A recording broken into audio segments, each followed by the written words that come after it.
When I heard the lock click from the inside, I knew they weren't planning to let me back in. That sound, the dull, final clink of a bolt sliding home, has haunted me ever since. It wasn't just a door they locked that evening. It was my dignity, my sense of belonging.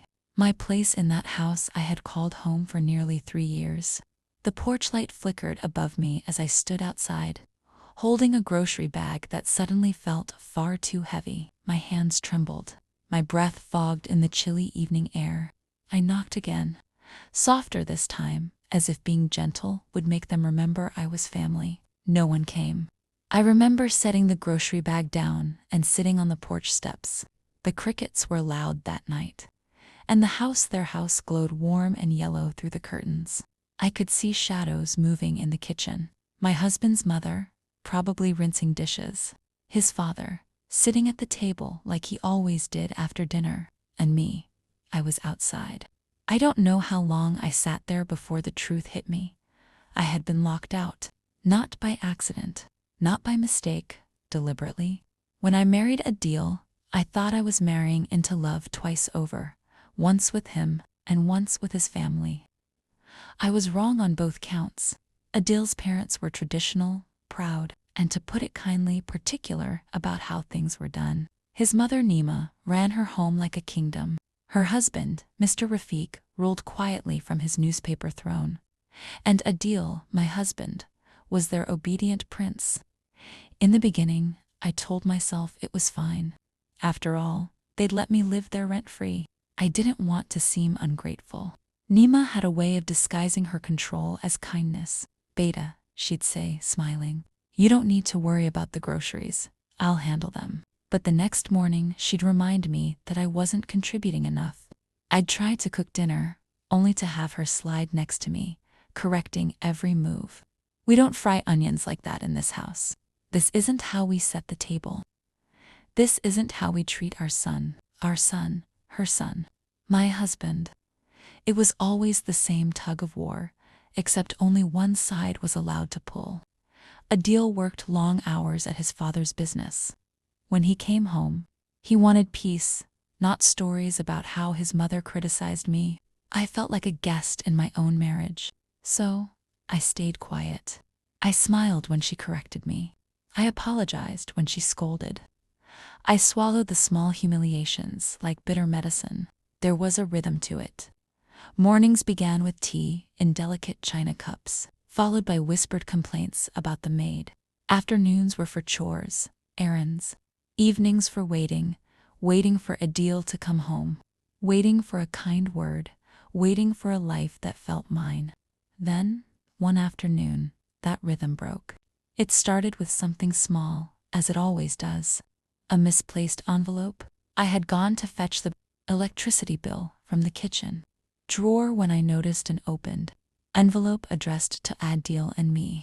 Inside was a receipt for a large purchase, a new refrigerator, ordered under Naeema's name.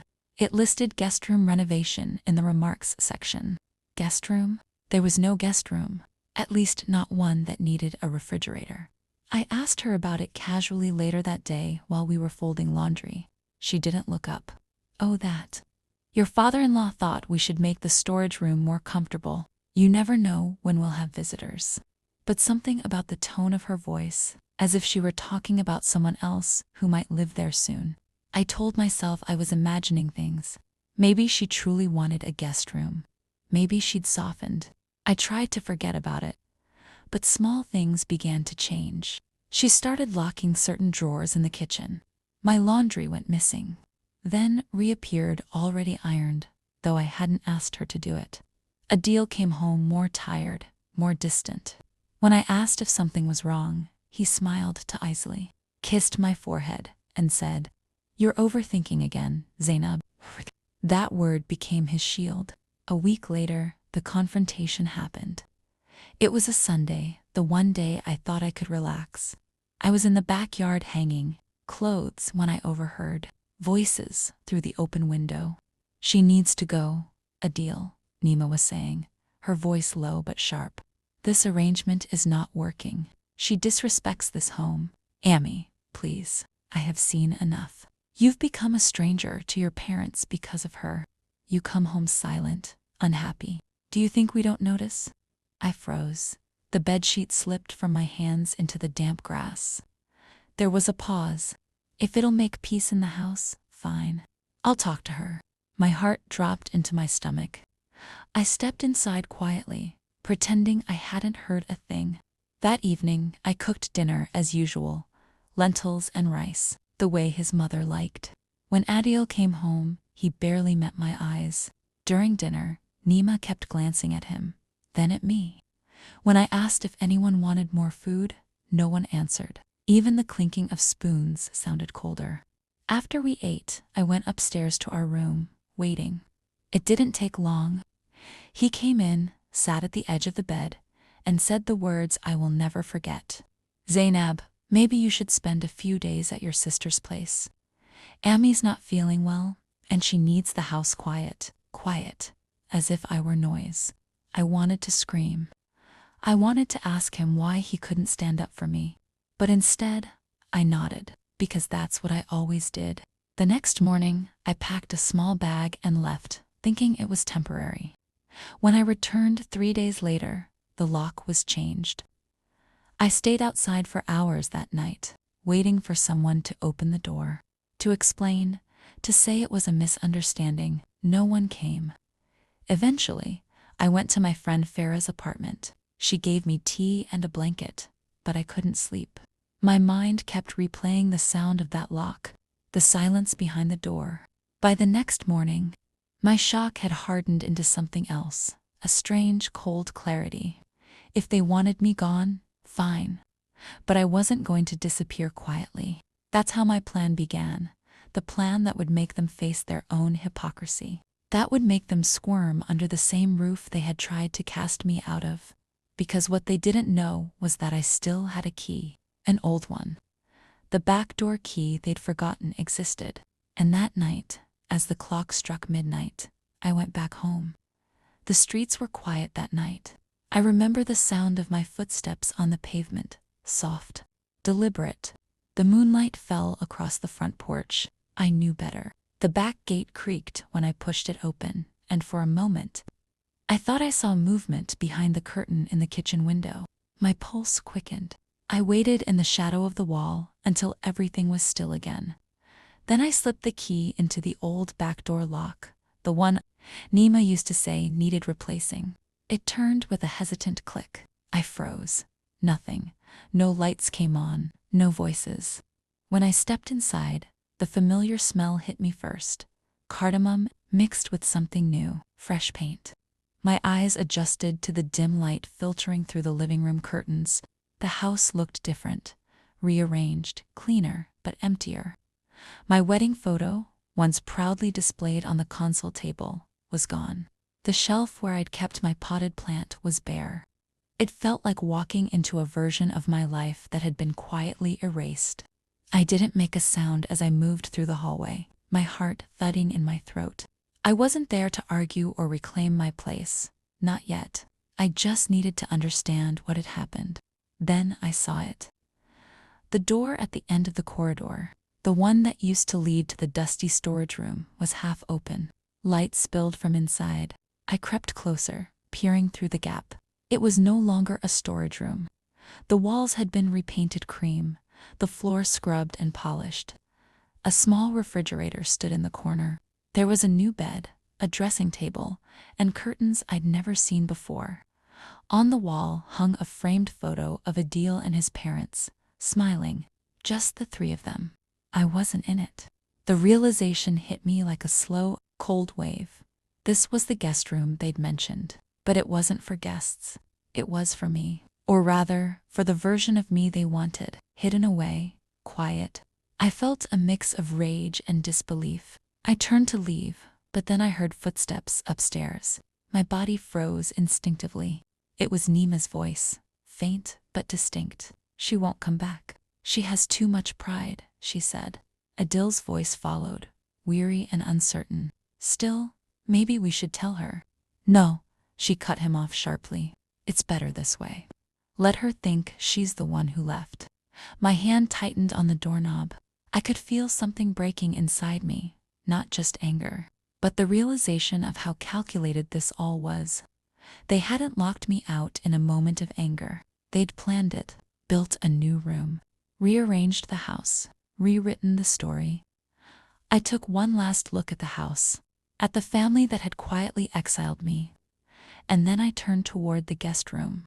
If they wanted me invisible, I would become invisible, but on my own terms. The next day before dawn, I returned with a small suitcase, clothes, my journal, my phone charger. I waited until I heard the upstairs floorboards creak their morning routine. The kettle whistled in the kitchen. That's when I slipped through the back door again. I went straight to the guest room and closed the door softly behind me. For the next few hours, I stayed silent, listening. Naeema hummed as she made breakfast, Mr. Rafiq, shuffled to the living room and turned on the news. Adil's footsteps were heavy on the stairs. Their lives moved on like I'd never existed.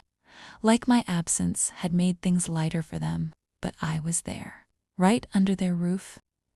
When they left for the day, I finally exhaled. My hands were trembling. The house was quiet. The kind of quiet that makes you hear your own thoughts too loudly.com. I took out my phone, snapped photos of the new setup, the removed wedding frame, the repainted walls. It wasn't revenge I wanted yet. It was proof. I needed to understand why they'd done this, and maybe, someday, show Adil the kind of manipulation he couldn't see.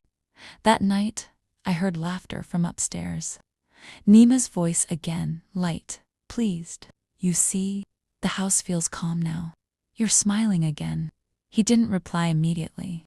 Then, softly, I heard him say, it does feel peaceful, peaceful. That word, of all things, stung, because what did peace mean to him? A home without me, a silence bought at the cost of my humiliation. I lay on the narrow bed in the guest room, staring at the ceiling fan. Every rotation whispered the same thought. You don't belong here. And yet, for the next week, I became a shadow in my own home. I memorized their routines. They left at 8 a.m. and returned around 7. Naeema would spend her afternoons gossiping on the phone with her cousins, telling them how ungrateful I'd been. I heard every word through the vent. She thought marriage made her equal, she'd say, laughing. Imagine. In my house, some nights, Adil's guilt showed. He'd sit by the living room window, staring at the street like he expected me to appear, but he never looked long enough to act on it. One afternoon, while they were out, I went into our old bedroom. It looked untouched, perfectly neat, except for the drawers. Mine were empty. Even my jewelry box was gone. My clothes, the little photo frame of my parents, all missing. I found them in the basement, packed neatly into a cardboard box labeled old items. Old items. That was who I'd become. I sat there for a long time, surrounded by the ghosts of my own life, until something inside me shifted. I wasn't crying anymore. I was thinking, if they could treat me like I didn't exist, then maybe that's exactly what I'd become for now. Invisible, quiet. Because while they lived comfortably in their lies, I was going to make sure the truth lived right under their roof. It started small. One evening, I moved their car keys from the counter to the drawer. Naeema panicked for half an hour the next morning, accusing the maid of stealing them. Another night, I placed Adil's phone charger on a different table. He blamed his mother for tidying too much. Each time, their voices rose. I watched from behind the guest room curtain, unseen, listening to the cracks forming in their harmony. It wasn't revenge yet. It was observation, a test. How long before their perfect calm turned against them? But the real storm came later, the day. Naeema found my shawl hanging behind the laundry door. Her scream echoed through the house. Her scream ripped through the air like a siren. I froze where I stood, halfway between the guest room and the hallway, heart pounding so loud I thought she might hear it. Adil, she shouted, her voice trembling with shock and anger. Come here, now. I crept closer, staying behind the half-closed door. From where I stood, I could see her in the laundry area, holding my pale blue shawl with both hands like it was something filthy.com. She turned it over and over, her face twisting with disgust. This is hers. She spat hers. Adil came running down the stairs, half confused, half alarmed. What happened? This, she threw the shawl at him, was hanging behind the laundry door. She's been here, Adil. He caught it awkwardly, staring at the fabric like it was a ghost. For a moment, he didn't speak. Then, his voice dropped low. Maybe the maid left it there when she was cleaning. Naeema's eyes narrowed. Don't be a fool. You think the maid owns silk shawls? This is hers. I recognize it. I told you she's been sneaking around. Adil rubbed his forehead, visibly conflicted. Why would she do that? Because she's unstable, Adil, Naeema snapped. Because she can't accept that you moved on. The words hit me harder than I expected. My hands clenched. My throat burned. I wanted to burst out, to scream the truth, that I hadn't moved on because I was never given the chance to leave. But I didn't. Instead, I waited, silent, watching. Adil sighed heavily.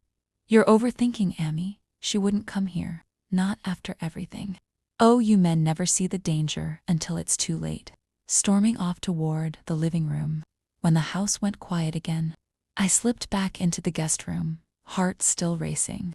I hadn't meant to leave the shawl out. It must have slipped off when I was folding laundry the day before. One small mistake and the illusion almost shattered. But what frightened me more was Naeema's reaction. The hatred in her voice. It wasn't just dislike anymore. It was fear. Fear of what? That I might come back and expose her lies. That Adil might see through her. Maybe both. That night, I couldn't sleep. Every creak in the house made me tense. The air felt heavy, charged. I could hear them talking upstairs. Adil's voice was weary. Amy, please, just let it go. She's not coming back. Then silence. A pause long enough to hear the ceiling fan hum. Then Naeema's voice, colder this time. You don't understand, Adil. Some women, they don't leave even when they're gone. They haunt what they think they own. Her words sent a chill through me. I sat up, gripping the edge of the bed. Haunt what they think they own. If that's what she wanted to believe, then maybe that's what I'd let her believe. Over the next few days, the house grew tense. Naeema kept locking doors twice. She stopped leaving windows open. Adil seemed distracted, uneasy. I made sure of it. One morning, I turned on the radio. In the living room, softly before slipping back into the guest room, when Naeema came down, she froze at the sound. I could hear her muttering, her slippers shuffling nervously as she checked every corner. Another day, I left one of my old bangles on the kitchen counter. The next morning, Adil found it and looked like he'd seen a ghost. He didn't tell Naeema. He just pocketed it quietly. Maybe part of him wanted to believe I was still there, that I hadn't really disappeared from his life, and I was, right there. By the end of the week, I saw the first crack appear. Naeema was on the phone with her sister, pacing the hallway. I'm telling you, something's wrong in this house, she whispered harshly. Things are moving. I hear noises. Last night, I heard footsteps in the corridor. Her sister laughed on the other end, apparently unconvinced. I'm not crazy, Naeema hissed. She's here, Samina. I can feel it. Her paranoia became my weapon. The more she tried to prove I was there, the more Adele dismissed her worries as obsession. He'd sigh, roll his eyes, tell her to stop overreacting. Slowly, they started arguing, small things at first, missing items, strange sounds. Then, one evening, it exploded. It was raining outside. The sound of thunder rolled through the house. I was sitting on the floor of the guest room, scribbling in my journal, when I heard Naeema shouting, You're blind, Adil. She's not gone. She's mocking us. For God's sake, Amy, listen to yourself, he yelled back. You're seeing ghosts because you can't let go of your control. The silence that followed was long and dangerous. When Naeema finally spoke, her voice was trembling, not from fear, but fury. I did everything for you. Everything. I warned you she would ruin this house. And look what's happening now. Chaos, misfortune. Adil didn't answer, just the sound of his footsteps retreating up the stairs.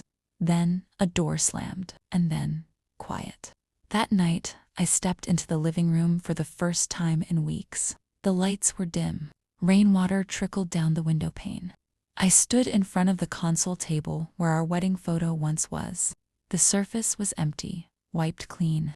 But in the reflection of the glass, I saw myself, pale and tired. A ghost in my own story, I whispered, almost to the reflection. You wanted me gone, Naeema. But now I'm the only one left who remembers how this house used to feel alive. A floorboard creaked behind me. I turned and froze. It was Adil. He was standing by the staircase, eyes wide, staring straight at me. For a second, neither of us moved. The thunder outside flashed, lighting the space between us. Then, in a low, trembling voice, he said, Sarah. My breath caught in my throat. He could see me. I don't know what he expected. Maybe a tearful reunion, maybe a slap. But all I said was, you changed the locks. He looked ashamed. His voice was almost a whisper. Amy said it was for the best. I didn't want to hurt you. I stepped closer, my voice shaking. You didn't want to hurt me. Adil, you erased me. He looked at me helplessly, like a child who didn't understand his own cruelty. I thought you'd moved on, he said softly. You stopped calling. I laughed bitterly because you never answered. For a moment, we just stood there, two strangers sharing the same silence. Then Naeema's voice pierced through it from upstairs, sharp and cold. Adil, who are you talking to? His eyes flicked toward the stairs, then back to me. Go, he whispered urgently, before she comes down. I didn't move. Go, he repeated, louder this time. And that was when it hit me. He wasn't protecting me. He was protecting her. I turned and walked toward the door. My hands didn't shake anymore. The fear was gone. I opened the door, felt the rain hit my face, and stepped outside without looking back. But as I reached the gate, I heard Naeema's voice again, distant but furious. You saw her, didn't you? Then the sound of something breaking. I smiled, not out of happiness, but closure. They wanted peace, and now they'd have it, the kind that comes only after everything else has burned. The next morning, I woke up in a small rented room near the market. The air smelled of damp wood and chai from the shop downstairs. It was quiet, almost too quiet after weeks of listening to the walls breathe inside that house. I sat on the edge of the bed, clutching my phone. There were no messages from Adil. I should have felt relief I was finally out. But peace felt strange when your heart was still wired to chaos.com. For a few hours, I just sat there replaying last night in my mind, the look on his face when he saw me, the guilt in his eyes, the way Naeema's voice cracked with panic.com. That's when I realized something. They weren't afraid of me being gone. They were afraid of me remembering, afraid of what I could say, afraid of the truth. So I decided to speak it, but not with words. With proof. I started small. Before I'd left, I had taken Adil's old tablet, but never remembered to log out of. On it were family photos, messages, and a shared email account he used with his mother to manage the house finances. I wasn't planning to expose them at first, but as I scrolled through the inbox, my stomach twisted. There were dozens of emails from Naeema to the landlord, to Adil, even to a lawyer about me. She'd written that I had mental instability, that I'd refused to leave the property peacefully, that I'd been aggressive and emotionally manipulative. And then, the worst part, a message from her to Adil, just 2 weeks before they locked me out. If she won't go willingly, we'll have to make her. Don't worry, once she's gone, I'll handle the rest. Handle the rest. That single line made my hands shake. Because I finally understood it wasn't just a family argument. It was premeditated exile. They hadn't lost their temper. They'd planned it. I spent the next few days gathering what I could. Voice memos, screenshots, photos of the bruises I'd gotten when Adil shoved me out that night. Small, Purple reminders that I'd tried to forget, but revenge wasn't what I wanted. Not anymore. What I wanted was truth, seen, heard, undeniable. So I planned one last visit. It was a Sunday afternoon when I went back. The sky was clear, the air heavy with that tense stillness before a storm. I wore a plain white shower kameez, the same one from our wedding anniversary years ago. The one Naeema had said made me look too proud. When I reached the gate, I pressed the bell once. No answer. I pressed again. This time, the door opened halfway, and there she was. Naeema. Her face was pale, lips pressed into a thin line. Her eyes darted over me, almost like she wasn't sure if I was real. "What do you want?" she asked, her voice sharp but shaky. "I came to talk," I said quietly. "One last time. You shouldn't be here." "Maybe not," I replied. "But you made sure I didn't have anywhere else to go." She looked at me for a long moment, then opened the door just wide enough for me to step inside. The house smelled the same, disinfectant and something faintly burnt. Adil was in the living room, sitting on the edge of the sofa. When he saw me, he stood up instantly. "Sarah?" I didn't let him speak. I reached into my bag and placed the tablet on the coffee table. "Before you say anything," I began, "I want you both to see what I've seen." I opened the email app and turned the screen toward them. For a moment, there was silence. Then Naeema's voice cracked. "You went through my emails?" I looked at her steadily. "No. I went through our emails. The ones where you told people I was unstable, dangerous." Adil shifted uncomfortably. "Amy, is that true?" She glared at him, then back at me. "You don't understand. You were destroying him." "I was protecting my son by destroying his wife," I asked softly. She flinched just slightly, but didn't answer. I turned to Adil. "You let her do this. You let her decide who I was. You locked me out like a thief." He ran a hand through his hair, his voice trembling. "I didn't know she said those things. Sarah, I thought you wanted to leave. Because she told you, I did. Because it was easier to believe her than to listen to me." For a long while, no one spoke. Outside, the wind began to pick up. A window somewhere banged shut. Then I said quietly, "I'm not here to fight. I'm here to end it. I'm moving forward with or without an apology." Naeema crossed her arms. "So what do you want? Money? Forgiveness?" I almost laughed. "I don't need either. I just wanted you to see yourselves for who you really are." Her eyes hardened. "And what do you plan to do with that tablet?" I met her gaze. "Nothing, unless you make me." That was enough. She went quiet. Adil looked like he might cry. "Sarah, please, don't do this to us." "To you," I whispered. "You already did it to me." I picked up the tablet and turned to leave. But before I reached the door, I stopped. "You know, Naeema," I said without turning around. "You taught me something valuable.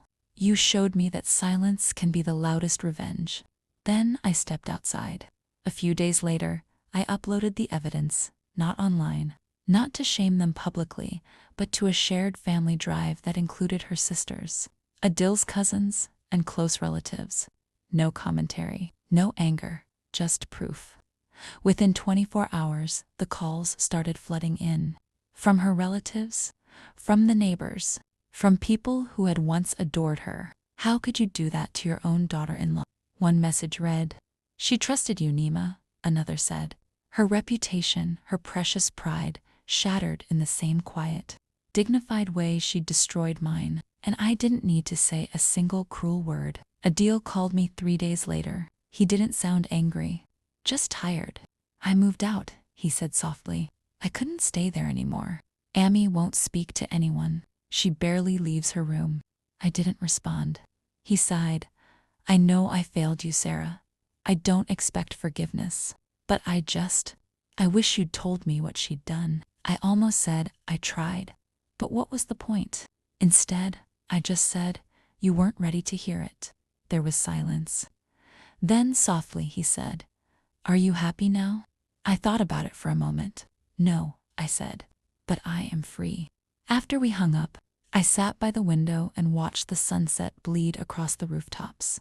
The world outside was noisy horns, laughter, life, but inside, it was peaceful. Peaceful in a way that doesn't come from revenge or justice, but from finally letting the truth exist in daylight.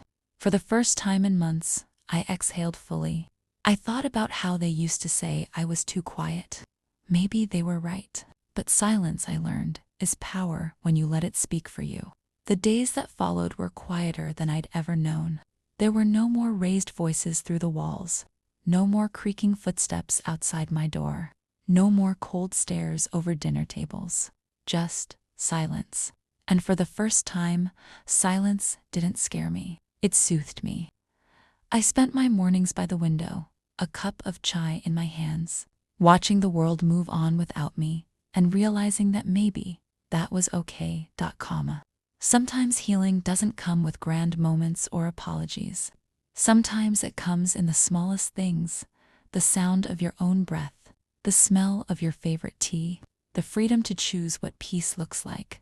One afternoon, I took a bus to my parents' old neighborhood, the one I hadn't visited in years. The roads were cracked, the paint peeling from the shop signs, but it felt like home in a way my in-laws' mansion never had. One found an old photo studio, the kind that still smelled faintly of chemicals and nostalgia. Passport size or family picture? The man behind the counter asked. Neither, I said with a small smile. Just me. He looked surprised, but he nodded. When the flash went off, I didn't try to smile too hard. I didn't tilt my head the way Adele used to say looked softer. I just looked straight into the camera, honest, tired, whole. That photo became my new beginning. It took weeks before I felt brave enough to go through the things I'd salvaged from that house: my clothes, some old letters, a few photos. At the bottom of the box, I found something I'd forgotten. It still smelled faintly of rosewater. I held it in my hands, feeling the delicate embroidery between my fingers. It didn't hurt as much as I expected. It just reminded me of how much I'd believed and how much I'd survived. I folded it carefully, placed it in a new box, and labeled it past. That single act felt like reclaiming my story. One evening, I went to the park near my new apartment. Families were scattered across the grass, children chasing bubbles, couples sharing snacks. I sat on a bench and watched them, the golden light of dusk painting everything soft. That's when I saw a young woman sitting alone on another bench, wiping her eyes discreetly with her depot. For a moment, I saw myself in her. That same quiet ache, that same uncertainty. I wanted to walk over, to tell her it won't always feel like this. But instead, I just smiled at her from a distance. And when she looked up, she smiled back. It was enough. Because sometimes, healing isn't about rewriting your past. It's about knowing it no longer controls your future. A few weeks later, I got a message from Adele. Just a short one. Amy moved to her sister's house. She doesn't talk about anything anymore. I wanted you to know. I'm sorry. I really am. I read it twice before deleting it. Not out of anger, but because forgiveness, I'd learned, didn't always mean reconciliation. Sometimes it's a quiet release, and I wasn't carrying that weight anymore. I started writing after that. Nothing big, just small reflections, pieces of memory turned into stories. At first, it was just for me, but soon, people began reading. They sent messages saying my words made them feel seen, that they, too, had been locked out in one way or another. That's when I realized something beautiful. What broke me also made me a voice for others. Pain doesn't have to end you. Sometimes, it teaches you how to begin again, stronger, wiser, softer. Now when I look back, I don't see that house or those locked doors anymore. I see the woman who refused to disappear. I see myself walking away not in defeat, but in quiet triumph. Because when they shut me out, I found a way back in. Not into their home, but into my own life. And that, I think, is the truest kind of revenge there is. Closing reflection, Anti-Mace. You know, sometimes life doesn't give us the apology we deserve.